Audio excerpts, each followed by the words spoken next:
Greetings, fellow Empyreans. I am Ashtarothi, the voice of New Eden, and it is March 14th, YC 125, and it is the Eve Universe show. It's finally here, guys. It's here. It's here. It's here. It's here. It's here. If I just keep saying next Tuesday enough times, eventually, guys, eventually I'm right, and that's what counts. Ceasefire declared between Caldari and Minmatar, followed by Amarr and Gallente Truce. July Genesis. Concord officials have confirmed notice of two separate ceasefires between the Caldari and Minmatar militias and Amarr-Gallente militias, respectively, both taking effect at 11 Nest today. Under the Concord Emergency Militia War Powers Act of YC 110, CEMWPA, any two of the belligerent powers may declare and register militia ceasefires at any time, suspending the state of mutual warfare between their capsular militias. Diplomatic developments between the Caldari State and Minmatar Republic have led to the high commands of the two empires to order the ceasefire for today, having given notice to their intentions to the Amarr Empire and Gallente Federation. The Empire and Federation rapidly followed suit by issuing their own orders for a ceasefire between their own militia fighters. The Amarr Empire and Minmatar Republic remain in a state of limited war within the terms of the CEMWPA legislation across the Amarr-Minmatar war zones. Similarly, the Caldari State and Gallente Federation continue to wage a border conflict using capsular militias according to the provisions of the CEMWPA protocol. Concord conflict monitors remain concerned at the continuing escalation in the two war zones, involving continuing and multiple breaches of the Emergency Militia War Powers Act carried out by national militaries, mercenary groups, and paramilitaries. This is the result of what we've seen before. This is the breaking of the two wars. So now it's two separate wars. The only really interesting thing that we can see here is that the reason why they phrase it this way is because I think that the justification for the two different wars are actually somewhat separate. They have a limited war in this area, whereas the Caldari and Gallente have a border conflict. I don't know if that is a distinction without a difference or whatever. But yeah, either way, the wars between the militias are over. One of the things that's interesting about this is, as we said before, I don't know whether or not this means that the allegiances will be able to shift over time, if this opens up the idea of like kind of unlocking this faction warfare system more and more. If you think about it this way, if they're working towards empires at war, including NPC empires too, including like pirate factions, which they've said they're kind of working on, and even player empires. So what do? You first come out with the faction warfare system as basically as exactly the same as possible, as feature parity as possible, except for the changes that you want to make at this time. Then you take it from being the same locked-in war to now it's just, oh look, there's just wars. Moving on. Caldari-Minmatar Treaty of Non-Aggression signed in twin ceremonies on New Caldari Prime and Matar. New Caldari Prime and Matar. A new treaty of non-aggression between the Caldari State and Minmatar Republic has been signed by Chairman Akimaka Saraki and Senator Malatu Shakur in a twin ceremonies on New Caldari Prime and Matar. Informally being called the Treaty of Arakan after the Caldari system where it was negotiated, the new treaty provides limited but definite guarantees of peaceful coexistence and mutual respect for territorial borders between the state and republic. Chairman Akimaka Saraki of the Caldari Chief Executive Panel signed a treaty along with CEOs of the Big 8 megacorporations of the Caldari State, before presenting the state-authorized copy of the treaty to the Minmatar Prime Minister Tobias Ifrit. The Caldari signing ceremony was held in an exclusive setting on the Chief Executive Panel's boardroom, located at the pinnacle of the CEP Spire in Landfall City, New Caldari Prime. For the Minmatar Republic, Senator Malatu Shakur signed before the chiefs of the 7 tribes of the Matar made their mark, with the Republic-authorized copy of the treaty then being processed to the Hasiata CEO Athonin Osman, the latter acting as the personal representative of the CEP in negotiations. The Minmatar signing ceremony was held in the chamber of the Tribal Council in the Great Caravanserai on Matar. Chairman Saraki hailed the Treaty of Arakan as a, quote, long overdue step in establishing a lasting and prosperous peace between the peoples of the Caldari State and the Minmatar Republic, end quote. Senator Malatu Shakur declared the treaty to be, quote, quite natural as a consequence of the nature and actions of our two great independent and proud nations, end quote. The non-aggression treaty has been broadly welcomed by the public of both the Republic and the state, with corporations, families, and clans of all looking forward to opportunities for future trade and exchange with more normalized relations between the two empires. Back to what I was saying earlier. Once you have the wars locked in, then you switch it so that you have two just wars, right? Now you just have the concept of NPCs being at war with each other and us being able to join in on that, like independently. And So if they could theoretically change those allegiances. They could also make it so that now there's no real difference between what we have now and the Amarr being at war with the Sancha. Or in theory, it could easily become, the next step after that would be, oh, look, the Goon Swarm are at war with Test, right? And these are all using basically the same rough mechanics for how territory is managed and how the conflicts play out. Could be very interesting. But here, so what we see here is that, like, especially with the Gallente's actions with Uprising and the taking of the Intaki and 10 other systems, the Amarr and the Gallente are really kind of showing themselves to be the more imperialistic of the different empires. And so the other two, like, basically the Minmatar have shown the Caldari that the Amarr have been spying on them. And so that broke the trust between the Caldari and the Amarr. And so then the Minmatar were able to be like, hey man, these two guys are the guys that are being kind of strange. We should not be at war anymore. Like, they're just using us as pawns. Let's stop doing that. And so like that logically follows. The Empyrean War really sucked everybody into this whole thing, and the alliances were held fast. But, the Minmatar have always been not incredibly happy with their relationship with the Gallente. At best, they've been ambivalent to their connection with the Gallente, as far as like the Minmatar as a full republic. And, the Caldari have supported the Minmatar in the past, arguably as much as the Gallente have. So I feel like this is a natural progression of things. It is the Amarr-Gallente side that has caught a lot more people's attention. So let's go on. Big Four empires increase recruiting efforts for Capsuleer militias, opening direct enlistment for pilots. Ulai Genesis. Despite the news of ceasefires, the Concord Assembly has formally enacted a long-expected and scheduled amendment to the Concord Emergency Militia War Powers Act of YC 1110, CEM-WPA, permitting the, quote, direct enlistment of independent Capsuleer pilots with the militia of one of the Big Four Concord powers, even if their parent corporation is not affiliated with that militia.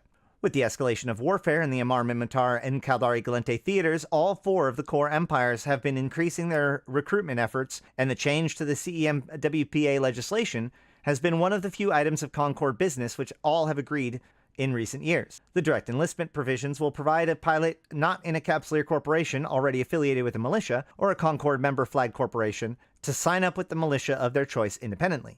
Military planners among the high commands of the Big Four are evidently hoping to attract an influx of new Capsuleer fighters to their militias, a need potentially made by all the more urgent by shifts in diplomacy that is seen in the Amarr, Caldari, and Gallente Minmatar militia alliances dissolve.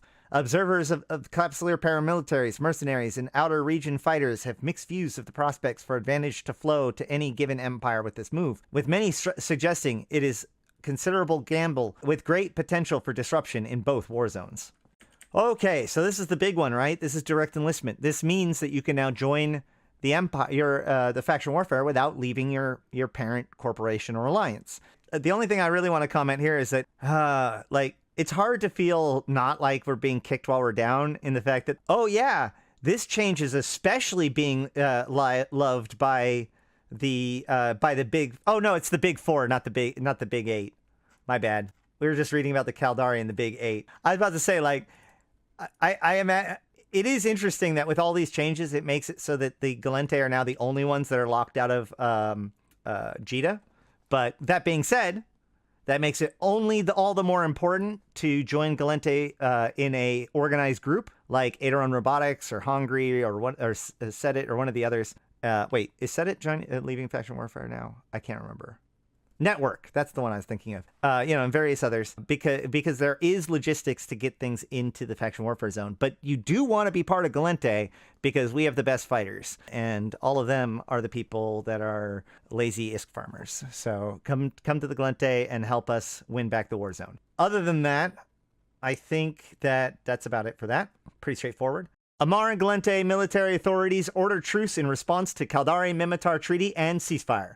Pashani Genesis. Amarr and Gallente militaries authorities have taken rapid steps to order a ceasefire between their respective capsular militias, the 24th Imperial Crusade and the Federal Defense Union. Amarr and Gallente negotiators continue to work on a formal agreement in a diplomatic conference in the Panache system, but the signing of the Caldari-Minmatar Treaty of Arakan and the formal ceasefire order for 11 Nes today has led to the Amarr Ministry of War and the Federal Security Council to issue an urgent ceasefire order to match the effective cessation of hostilities between the Caldari-Minmatar militias. Negotiations between the Amarr Empire's Royal Heir Ursia Corazor and Gallente Federation's Councillor Waiki Kaira are understood to be at an advanced stage, with the outlines of a non-intervention treaty said to be settled. Outstanding matters are reported to include a matter of continuing economic sanctions levied by the Gallente Federation on certain Amarr organizations and officials, together with the status of Federation citizens held prisoners or slaves in various parts of the greater Amarr Empire. The Amarr Empire appears to be concerned to establish better trade relations with the Federation,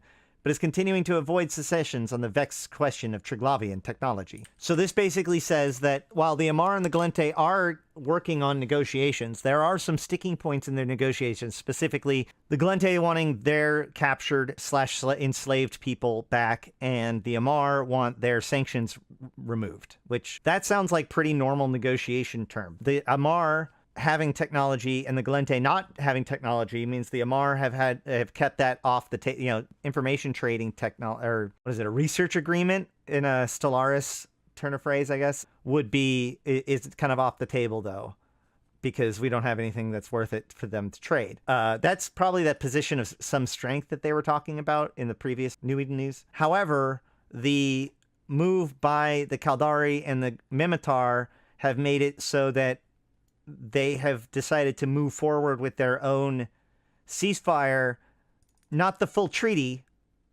but just a ceasefire, temporary ceasefire, in order to respond to this whole situation. Because this could be really, like, if the Caldari and the Minmatar had their ceasefire, but the Amarr and Gallente had not, like, that would rapidly create a very complicated situation. So, this is a very mundane political move if you think about it. And no, I'm not just trying to justify why the Gallente are working with the Amarr. I'm just saying. Federation increases security status of Intaki despite continuing violence on Intaki Prime.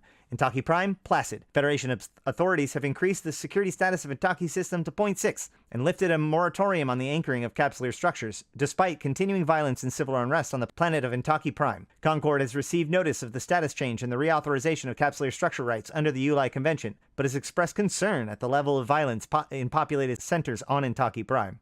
Civil disturbances and sporadic street fighting in Lenokia, largest city and cultural capital of Intaki Prime, have entered their second week, while isolated incidents of violence have erupted in Navi Akat, the administrative capital and seat of the Intaki Assembly. A joint call for calm from the visiting Federal Senate Delegation and Executive Council of the Intaki Assembly appears to have fallen on deaf ears, as a number of riots have taken place, with shootings and bombings adding to the lethal swirl of violence on the Intaki homeworld. Chief Councilor Vera Unsalacio of the Intaki Assembly's executive has mobilized the Intaki militia to support the city constabularies and planetary gendarmes in keeping peace. Federal Marines have been withdrawn to Kanta Yavat spaceport, federal compounds, and naval installations across the planet, following an urgent request by President Selis Agard and by Senators Kellen Ontbod and Shalin Ramnav, leading the Senate delegation inspection tour.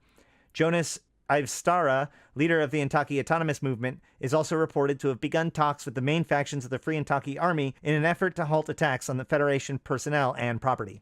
This is interesting. Basically, this is just a reminder that, like, what the Gallente did was what Selis Agard did was a huge deal. Well, no, it's not a Canadian word, Sean. It's a French word.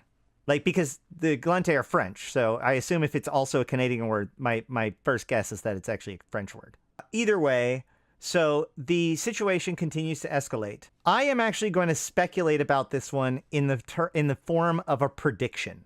Ready? My prediction is that if the Gallente do not succeed in completing at least half of the research agreement, and therefore don't get any of the shipcaster progress at all, we may lose Intaki as a headquarters system. In fact, if we do not successfully complete the shipcaster, we may lose Intaki as a headquarters system. At this point, they've set up that it could go either way. And more importantly, they've set up key characters. They've given names. The question I have to ask myself is, why does this last paragraph exist? The reason why this last paragraph exists is to establish all of the characters, their positions, and what's about to happen. There is a debate about whether or not what Celes Aegard did was proper, and whether or not this whole action should be undone. So, depending on how this narrative goes, it could go either way.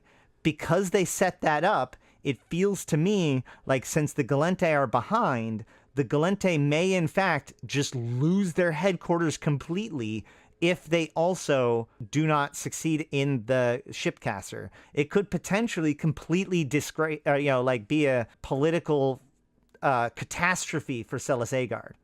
That, again, this is tinfoil based on what I'm reading here. But that's the best way I can help explain or interpret what I'm seeing based on all of this stuff. The other thing I want to know, or that I'm curious about, is that it did move up to 0.6.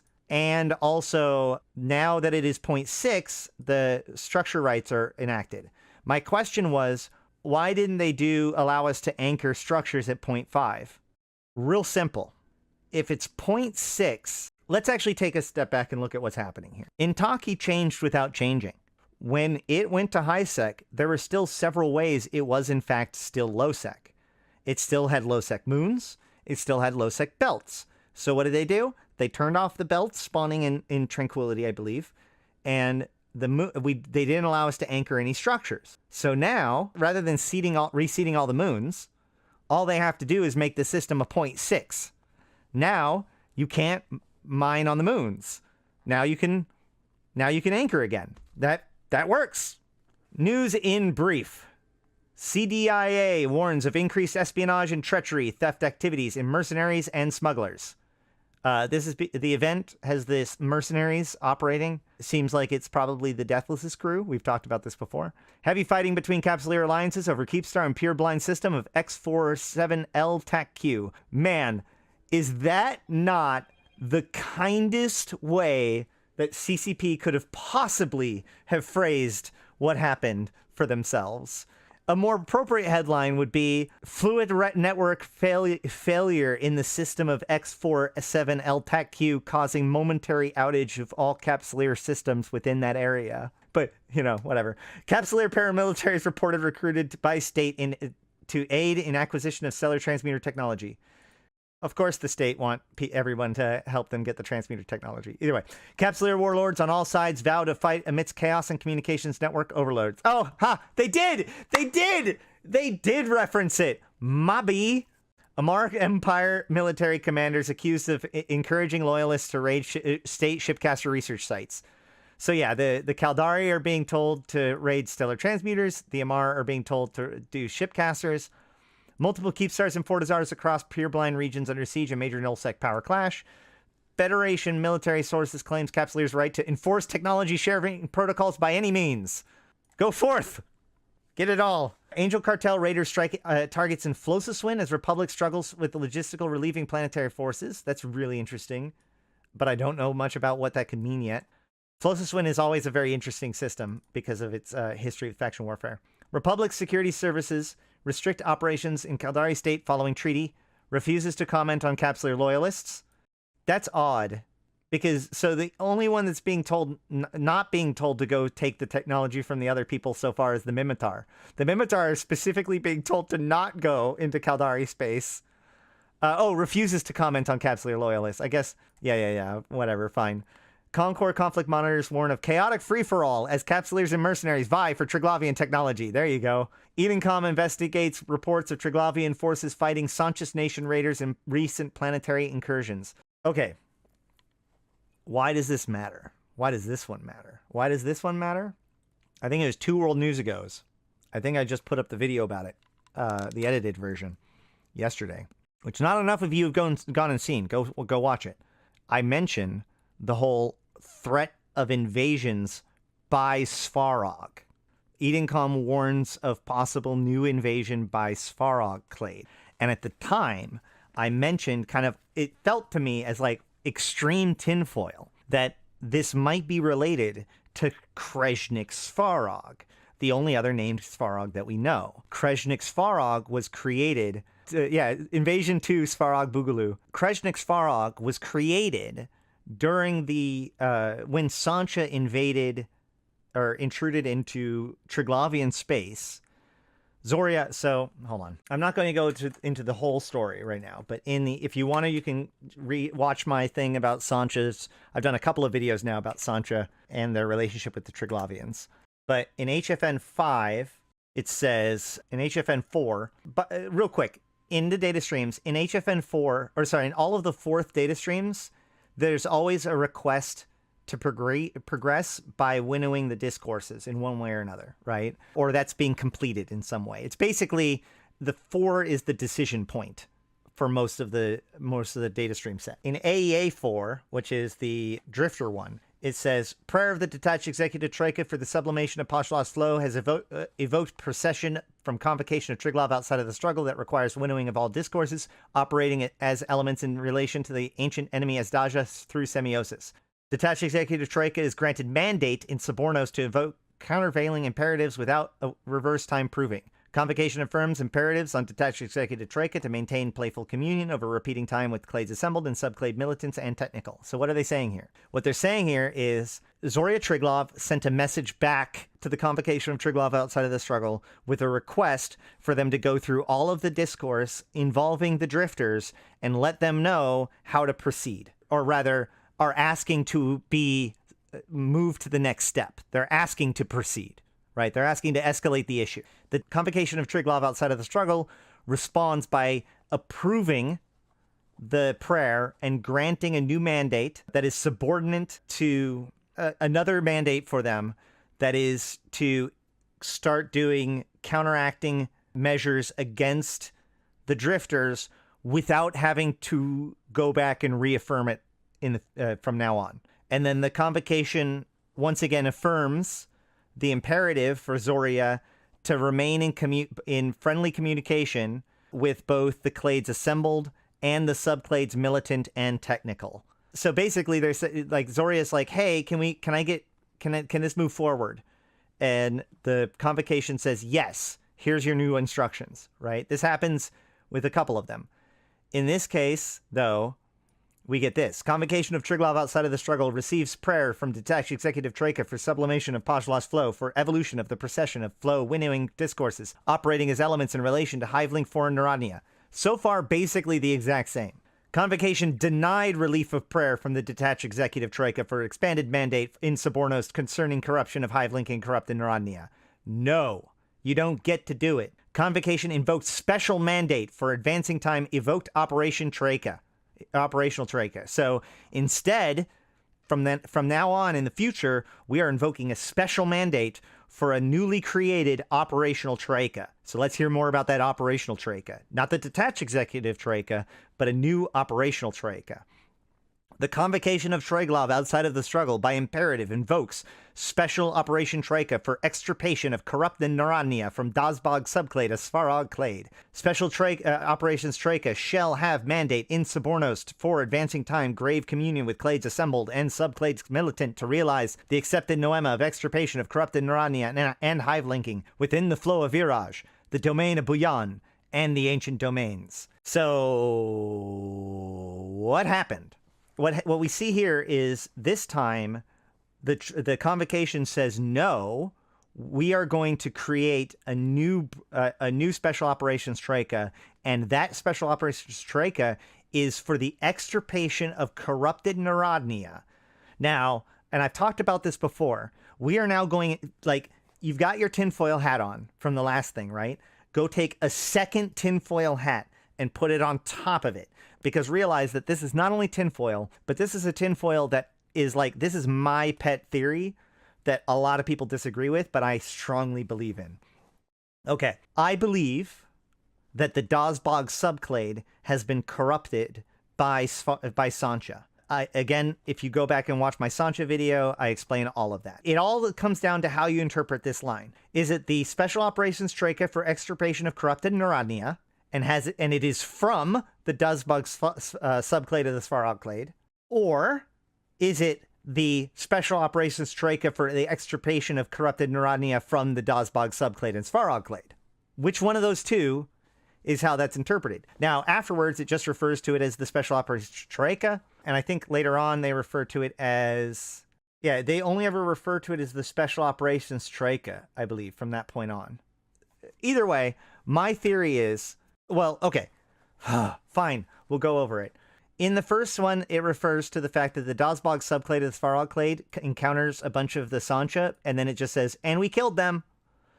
But in other data streams, whenever like there's a fight that's done, it says how it was recorded. This one does not. In HFN2, another group of the Veles clade encounters a Sancha, and the Sancha board the ship and almost start corrupting the people, the Narodnia, and so they have to burn the ship. So that's what happened when the Veles hits them. And then once again, the Perun clade reports that now Sancha's corrupting one of the pylons. And so they send the Dazbog subclade to the Svarog clade, and they just report, oh, it's done. And then next thing we know, we see this whole thing about how there's needing to be a special operations troika. The reason why I say this is I think that Sancha had corrupted the Dazbog subclade, and those two reports are relatively false. And now there needs to be a special operations troika, because in here they pull up a record of their connections with what I believe to be the Sleeper Society that required a total extirpation of the society with a program of integrity checking and immolation of contacts. And they said not limited to physical presence of hive linking augmentations, blah, blah, blah, blah, blah. And then also they say the whole thing about the mandate for hive linking within the flow of Virage, which the flow of Virage is not the Abyss. As we know, the flow of Virage is more like their society. So, you know, this statement of like the flow of Virage and the domain of Beyond, the fact that the corruption is also in the domain of Beyond in the flow of Virage suggests to me that this wasn't just they don't like the Sancha and now are sending a special operations group to kill the Sancha because they really don't like the Sancha.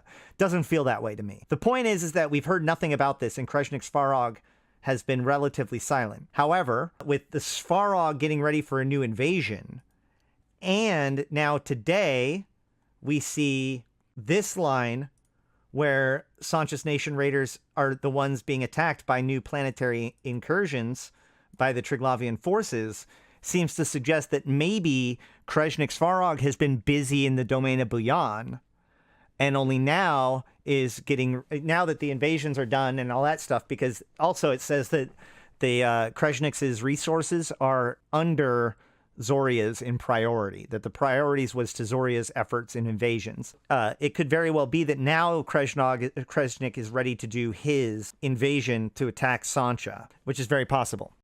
Which, oddly enough, would make Svarog and Amarr pretty good allies. But that's about it for the New Eden news for today, March 5th, 14th, YC125. Thanks for watching. Thanks to all my sponsors and supporters. Thank you for watching this long video, including the end part where we had a bit of a rabbit hole. But either way, I do want to thank all of my sponsors, including my top supporters: Abyssus, Aikawarazu Chan, Arydanika the Queen, Belligerent Neckbeard, Black Rose Noble, Bomber's Bar, Dajat Lemmont, Drake, Golden Age Stories, J. Kuhn, LM1, Lumi, Malak Starfire, Midnight Space Monkey, Not Just Fun, Seats Aplenty, Serenolin with No Eyes, Syliana Vel'ash, Tgen Tgen, Nephilim, Grendel, Yantey Lepouf, Zaul Nex, as well as my Immortal tier supporters, Ebolit, May, Merc Utan, and Rid. Thank you guys so much. Oh, it's Pi Day! Happy Pi Day! And Happy Pi Day! Unless you're watching the recording of this, in which case it's no longer Happy Pi Day, but it was for us. So there you go. 07.